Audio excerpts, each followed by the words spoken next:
ஒரு சீடன் குரு கிட்ட போய் கண்ணீர் மல்க கேட்டான், குருவே, என்னோட வாழ்க்கையில நான் நிறைய துரோகிகளை சந்திச்சிட்டேன். சொந்தக்காரங்க அப்படின்னு நான் எதிர்பார்த்த நிறைய பேர் என்னோட முதுகுல குத்திட்டு போயிட்டாங்க. அவங்க எல்லாருமே சிரிச்சு சந்தோஷமா தான் இருக்காங்க. நான் மட்டுமே அவங்க செஞ்ச துரோகத்தையும் அவங்க எனக்கு செஞ்ச தீமைகளையும் நினைச்சு வருத்தப்பட்டுக்கிட்டே இருக்கேன். ஏன் இப்படி?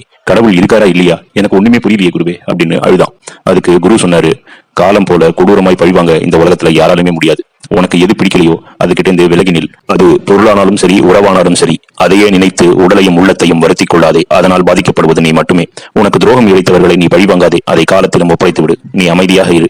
யாருக்கும் தெரியாமல் நீ சிந்தும் ஒவ்வொரு கண்ணீர் துளிகளையும் இறைவன் காண்கிறான். ஆகவே உனக்கு யாரும் இல்லை என்று ஒருபோதும் கவலைப்படாதே அப்படின்னு சொன்னாரு. குரு சொன்னதை கேட்ட அந்த மனிதன் தன்னுடைய கவலைகளையும் மறந்து விட்டான். காலங்கள் ஓடிச்சு. அந்த குரு சொன்னது போல காலம் அவர்களுக்கு சரியான தண்டனையும் கொடுத்தது. அதை இந்த மனிதன் தன் கண் முன்னாடியே பார்த்தான். அப்போ குரு சொன்னதோட வார்த்தைகளை அவன் புரிந்து கொண்டான். காலம் கொடூரமாக பழிவாங்கும் அப்படின்றத நம்ம மறந்துடக்கூடாது.